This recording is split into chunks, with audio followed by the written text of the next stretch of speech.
Waalaikumsalam warahmatullahi Warahmatullahi wabarakatuh. wabarakatuh. Allah wabarakatuh.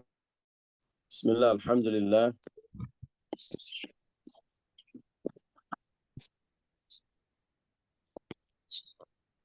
Alhamdulillahilladzi faddala bani Adam bil ilmi wal kalam.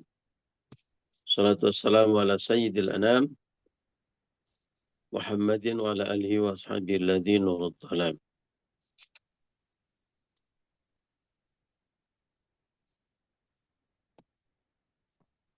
Subhanaka la ilma lana illa ma 'allamtana innaka antal alimul hakim. Rabbi ishrah li sadri wa yassir li amri wa hlul 'uqdatam min lisani yafqahu qawli. Rabbi zidni ilma warzuqni fahma bi rahmatika ya arhamar rahimin. Ridhoila wa li syafaati Rasulillah wa li kulli niyatin asliha al-Fatihah. A'udzu billahi minasy syaithanir rajim. Bismillahirrahmanirrahim. Alhamdulillahi rabbil alamin arrahmanirrahim. Iyyaka na'budu wa iyyaka nasta'in ihdinas siratal mustaqim. Siratal ladzina an'amta 'alaihim ghairil maghdubi 'alaihim waladdallin. Rabbi firli walidayya wal jami'il mu'minina amin. Bapak Ibu dan teman-teman rahimakumullah. Alhamdulillah, pagi hari ini kita kembali bisa dan ngaji bersama-sama.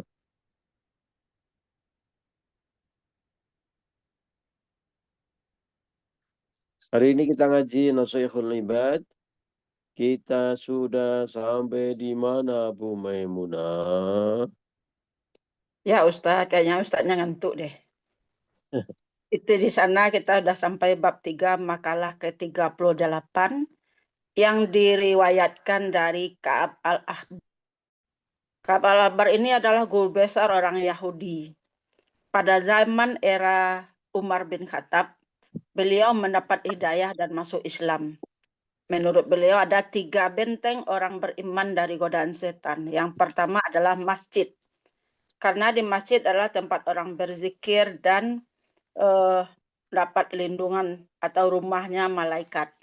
Yang kedua, berzikir kepada Allah. Karena setan itu akan menyusut atau sembunyi atau menghindar ketika mendengar orang berzikir atau menyebut nama Allah. Yang ketiga, membaca Al-Quran. Ini adalah benteng terbaik melawan godaan syaitan. Nah, sampai 3 itu Ustaz, mungkin kita masuk bab 3 makalah ke-39 lagi. Jadi 38-nya sudah habis. Ya, karena katanya Kak ini hanya 3 benteng orang beriman. Berarti sudah selesai ya. Sudah bisa tamboci ya? Tambua Cie nomor 38, 39 lagi makalahnya. Oh, 39. Oke. Sudah fotokopi belum bahan-bahannya dari Bu Maimunah? Saya malah udah nambah lauk ikan kembung yang tambuci saja. Nggak rendang ya Pak?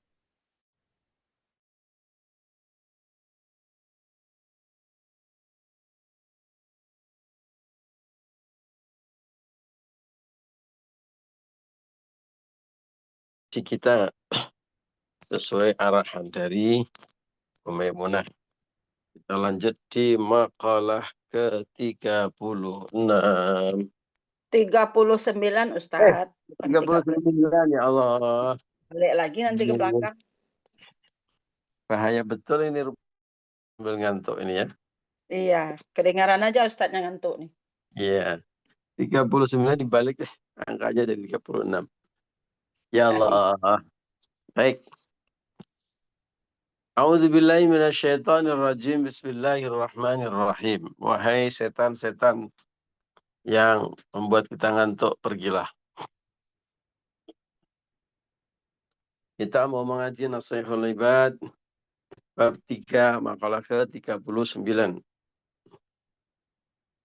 Wal maqalatu at-tasi'atu wa thalathun. Inilah makalah ke-39. An ba'dil hukama'i, dari para ahli hukama, dari para ahli kebijaksanaan, orang-orang yang bijaksana, para ulama-ulama yang bijak, bestari. Annahu, sesungguhnya beliau qala, berkata, Thalathun, ada 3, min kanzillah, min kanzillah, dari harta karunia Allah. Masya Allah. Ada harta, kanzun itu kan harta yang sangat berharga, tumpukan harta, gudang harta, gudang harta. Ya, itu kan harta yang sangat berharga. Allah memiliki harta yang sangat berharga. 3 diantaranya. Ini yang di-spill ke kita hari ini. Maksudnya adalah mimma yaddahiru.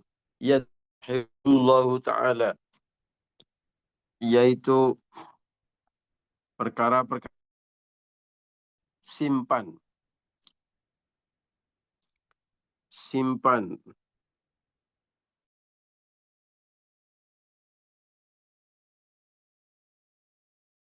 Allah tidak akan membaginya illa man ahabbahu, kecuali kepada orang-orang yang dicintai Allah. Masya Allah. Allah memiliki harta yang sangat berharga, yang Allah simpan, yang hanya Allah bagikan kepada orang-orang yang dicintainya. Apakah kita ingin menjadi orang yang dicintai oleh Allah? Ingin. Sehingga bisa ingin mendapatkan Ustaz. sehingga bisa mendapatkan harta yang sangat berharga ini. Kepengen. Mau. Mau, J. Nomor 1 Pak Cita, nomor 2 Putri, nomor 3 yang Mau. lain. Nomor 4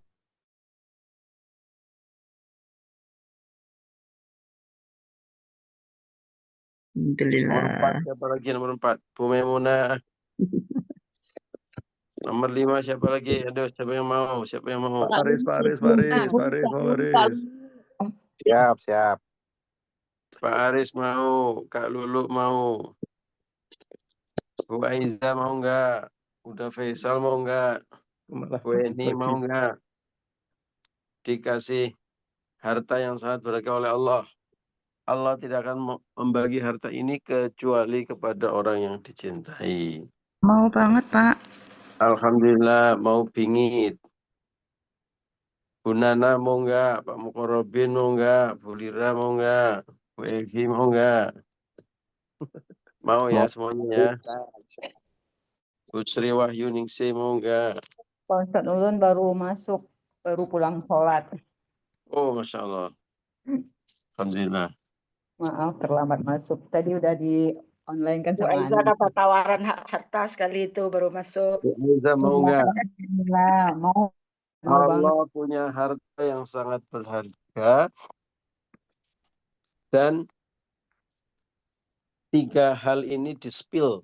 Harta yang paling berharga dari Allah, yang hanya diberikan kepada orang yang dicintai. Yang nggak dicintai Allah nggak akan dikasih. Nah, ayo mau nggak ayo. Mau. Kita lihat apa saja. Udah ya, kunci ya, mau ya. Mau. Ustaz. Kalau balik godong loh.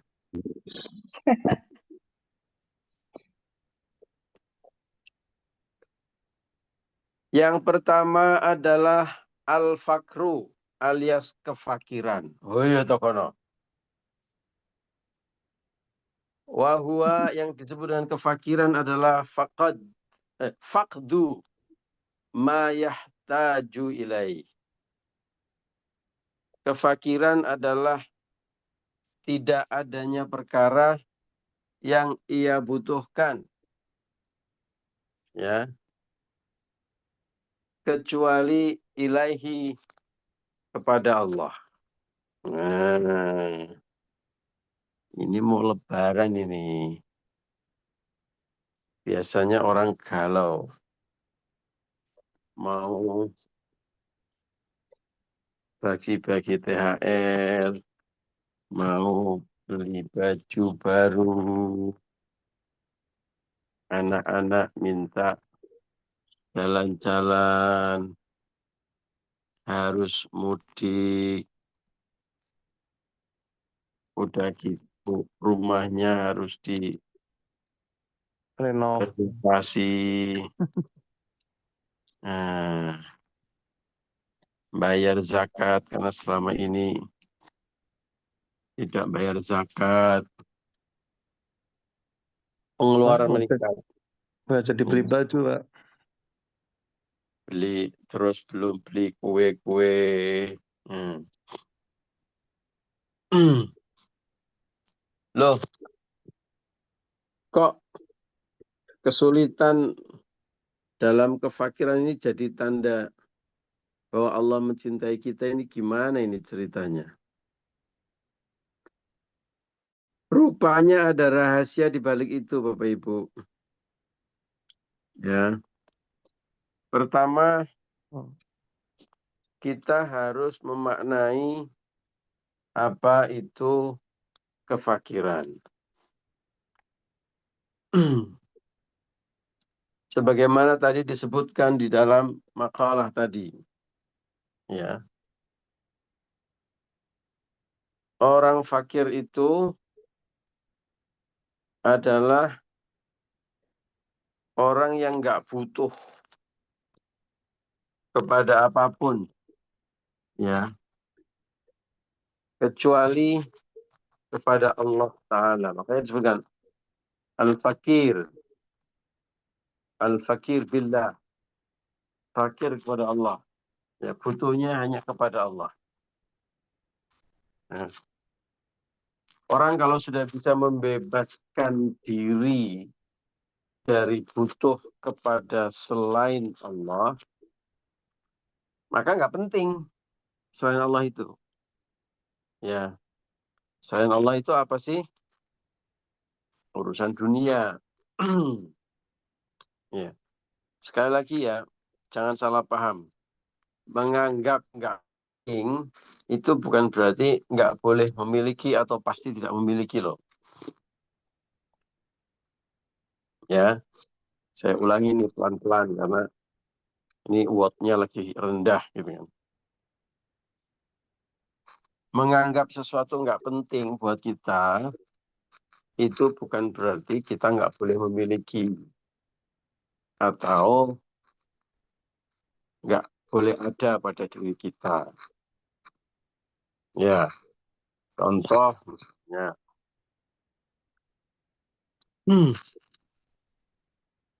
Ada orang yang tidak terlalu menganggap penting bahwa dirinya punya mobil.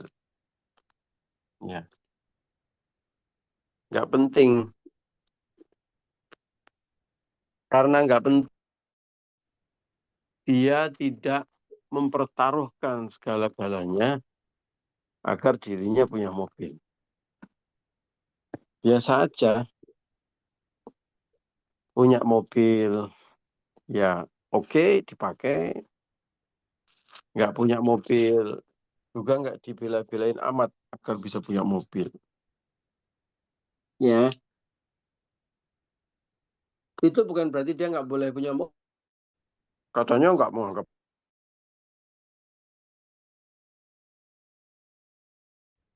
Nggak terlalu menganggap penting. Tapi saya punya. Kenapa saya punya? Karena kantor memberi fasilitas mobil, misalnya begitu.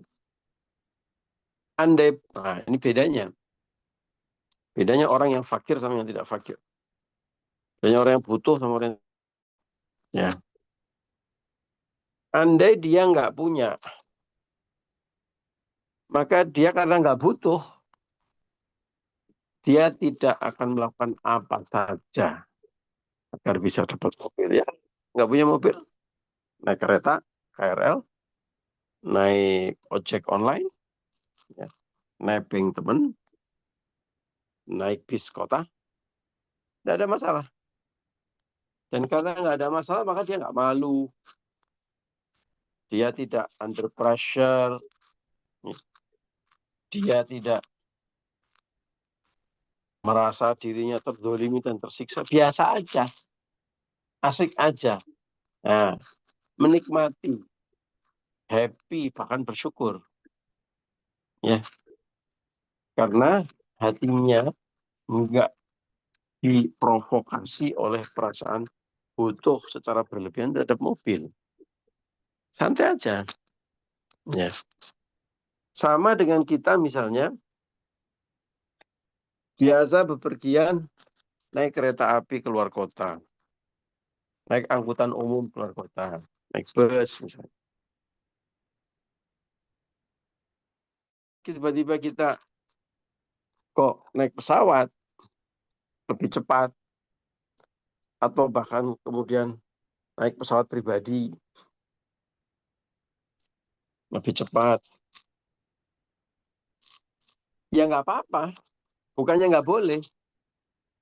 Tapi dalam mindset dan hati kita itu kita nggak butuh, nggak bermimpi untuk bisa naik pesawat. Jadi naik bis juga aman, naik kereta aman, naik ojek online aman. Nggak masalah. Hati kita tetap riang gembira, bersyukur. Dan kita tidak terobsesi untuk bisa naik pesawat pribadi. Tapi bayangkan kalau hati kita yahtaju, ya, menginginkan, berambisi ya, kepada suatu hal, dan hal itu nggak datang dalam hidupnya. Apa yang terjadi? Dia akan sedih, dia akan merasa kehilangan, dia akan merasa terzolimi, tersiksa, malu, dan dia bisa berbuat apa saja untuk mengejar impiannya itu. Apa saja. Kita nggak pernah ngebayangin kan, seandainya kita jadi orang lain, ya, yang sangat membutuhkan sesuatu. Kemarin sore saya diskusi dengan salah satu petinggi negeri ini. Ya. Beliau sedang mendiskusikan sebuah acara dengan saya. Acara ini di mana gitu, di suatu kota lah. Apa yang tentang seseorang yang akan datang di acara itu bukan beliau. Ya. Sesuatu yang nggak pernah dalam pikiran orang umum, tapi jadi kepentingan beliau. Ya. Ini kalau saya ngobrol sama ibu-ibu, bapak-bapak anggota pengajian, mesti nggak kepikiran. Yang kita pikirkan pasti, misalnya kita mau ke Cirebon, ke tempat Pak Banser. Di stasiun kereta berapa jauh? Ya, naik kereta apa? Gitu kan? Terus nanti sampai di stasiun kereta, naik Grab, atau naik Gokar. Ya, atau nanti Om Aris bawa mobil, jemput. Nah, itu kan? Yang ada dalam dunia kita kan? Nah, itu yang ada dalam daftar list atau kebutuhan kita. Maka seandainya keretanya nggak jalan, kita sedih. Ada kebutuhan kita yang tidak tercukupi. Nggak ada jadwal kereta, kita bingung. Ya kan? Berarti kita butuh dengan kereta. Kita butuh dengan kereta. Hotelnya penuh, kita butuh dengan hotel. Kalau itu sudah terpenuhi, selesai. Kalau nggak terpenuhi, kita pikir, kita cari solusi, kita cari cara. Karena kita butuh dengan itu. Nah, yang masuk dalam obrolan saya tadi kemarin sore, yang dibutuhkan itu bukan stasiun kereta ketika mau datang ke suatu tempat itu. Ya. Bukan akses tol yang masuk dalam daftar kebutuhan kita. Tapi apa Bapak Ibu? Bandara terdekat mana ya? Loh, bandara terdekat jauh. Jauh dari Semarang, jauh dari Kertajati, jauh dari Yogyakarta, di tengah-tengah. Daerah yang mau kita tuju ini di tengah-tengah di antara itu. Ya, jauh itu pengertiannya ya 2 jam, 3 jam gitu. Tapi pengertiannya udah buat beliau itu jauh. Kenapa bandara? Karena dia mau naik pesawat pribadi, bro. Sesuatu yang nggak ada dalam. Karena pesawat pribadi itu sudah masuk dalam list kebutuhan, maka kalau nggak ada bandara bisa bermasalah. Yang dekat, ya, bandara yang dekat dengan tujuan, kan? Berarti dia butuh. Buat kita nggak ada kebutuhan sama sekali, karena kita enjoy saja naik kereta, naik mobil, aksesnya mudah gitu. Nah itu gambaran orang yang butuh. Perbedaan antara kebutuhan satu orang dan orang yang lain. Dan begitu nggak ada bandara, jadi masalah besar. Sama seperti kita. Begitu nggak ada kereta, nggak ada akses mobil, ya, masalah besar. Orang zaman dulu, orang tua kita, nggak akan berpikir soal mobil. Bisa naik bis, ya, bisa naik, atau bahkan mungkin jalan kaki. Gitu.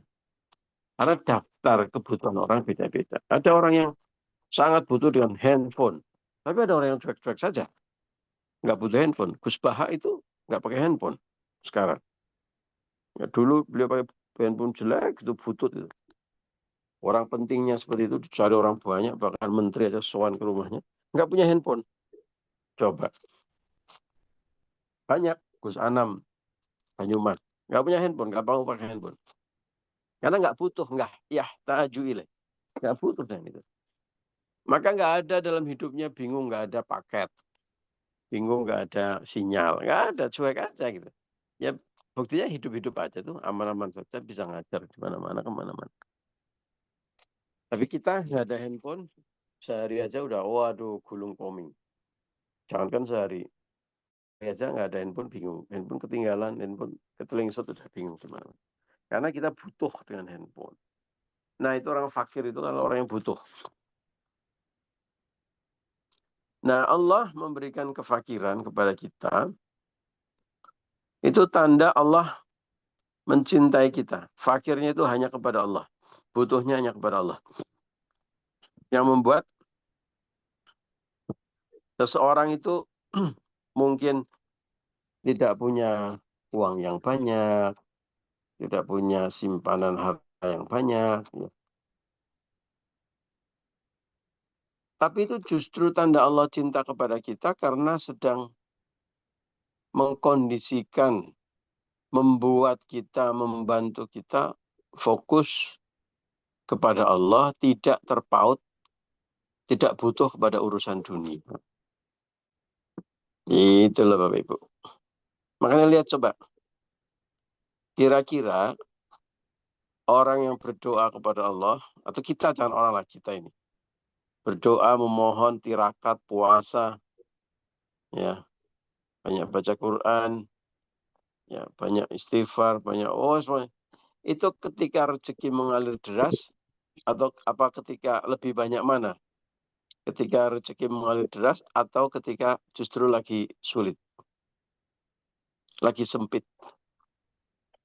Lebih banyak yang mana? Ibadah kita, Bapak Ibu. Seharusnya dua-duanya, Ustaz. Seharusnya dua-duanya. Tapi kalau boleh jujur, coba. Kebanyakan lagi sulit, Ustaz.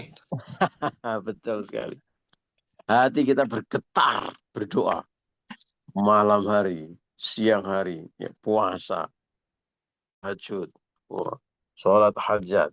Terus lebih kenceng kalau kita lagi sulit. Ya, itu tandanya Allah mencintai kita. Sini, anak-anak soleh. Kamu kalau tak kasih rezeki mengalir deras, ya, lupa kamu. Lupa puasa, lupa sholat tahajud, lupa berdoa dengan khusyuk, lupa. Hatimu itu terpaut kepada, waduh, seneng lihat rekening. Bapak Ibu pernah nggak sih suatu saat itu kalau tahu nggak ada isinya kan mau lihat rekening kan sedih ya Bapak ya. Nggak mau lihat rekening gitu, nggak mau lihat ATM. Tapi kalau lagi duitnya banyak, bentar-bentar dilihat, waduh, alhamdulillah, ya syukur-syukur masih alhamdulillah ya. Lihat ini dan bentar-bentar lihat. Atau ibu-ibu seneng nggak sih ngeliat perhiasan di kotak? Oh, di dalam kotak benar dibuka, benar-benar dibuka, benar-benar dibuka. Gitu. Karena seneng. Nah, pada saat seperti itu, hati kita penuh dengan kebahagiaan duniawi, mimpi-mimpi duniawi. Kepengen beli handphone baru, kepengen kuliner, kepengen jalan-jalan, kepengen beli baju, kepengen beli mobil, terus pengen. Dan euforianya adalah euforia duniawi. Udahlah nggak jauh-jauh ketika Bapak Ibu sukses bisnisnya. Ya dulu, coba diingat. Seberapa khusyuk hati kita dengan Allah dibandingkan dengan kegembiraan hati kita dengan urusan duniawi. Kadang-kadang sholat nggak sempet, ya. Wah, Senin Kemis boro-boro. Ya. Senin Kemis itu banyak agenda rapat, Pak. Ada ketemu customer ini, ada tamu itu, ada pesta ini, ada arisan itu, terus. Tapi begitu bisnisnya diguncang, fakir. Waduh, menangis-nangis kita berdoa itu bisa khusyuk sekali. Ya Allah. Nah, jadinya lebih banyak ingat Allah. Ingat Allah, tanda Anda dicintai oleh Allah. Tanda Anda cinta kepada Allah dan dicintai oleh Allah. Jadi Bapak Ibu, jika suatu saat kesempitan hidup menghampiri kita, datang kepada kita, sambutlah dengan positive thinking dan optimisme. Allah sedang mengingatkanku dengan cintanya, ya Allah. Agar aku lebih banyak. Jangan-jangan kemarin aku terlalu banyak lupa sama Allah. Ya, samalah dengan kita. Kalau orang yang kita cintai lupa dengan kita, ya, bagaimana caranya? Ya diingatkan agar mengingatkan berarti tanda cinta kita. Ya, mengingatkan pada istri kita, pada suami kita, berarti tanda kita cinta sama dia. Diingatkan dengan cinta, biar kayaknya lama ini ibu telepon-telepon, bapak enggak ini, enggak datang-datang. Ya diingatkan. Karena masih cinta. Kalau nggak cinta nggak mana, biarin aja. Udah nggak cinta, dia nggak pernah datang. Oh, biarin aja, malah syukur nggak pernah datang. Gitu. Nah, rupanya ini adalah salah satu kanzun, harta Allah yang sangat berharga yang hanya Allah bagikan kepada orang yang cintai. Jadi kepada siapapun yang sedang dilanda kesulitan hidup, atau jika suatu saat tidak mendoakan dan tidak berharap ini ada kesulitan hidup, tantangan hidup mendatangi kita, kefakiran, sempitan, ya rezeki kita. Ketahuilah dan sambutlah cinta Allah itu. Tanda Allah cinta kepada kita, dan Allah sedang mengingatkan kita, barangkali kita yang dicintai Allah lama melupakan. Mudah-mudahan kita selalu diberi anugerah yang terbaik oleh Allah, dan tentu tidak melupakan Allah barang sejenak pun, ya, karena cinta kita dan kita juga adalah cintanya Allah Subhanahu wa Ta'ala. Terima kasih untuk kebersamaannya. Amin. Mohon maaf atas segala kekurangan dan kekhilafan. Allahul muwaffiq ila aqwamit thoriq. Assalamualaikum warahmatullahi wabarakatuh.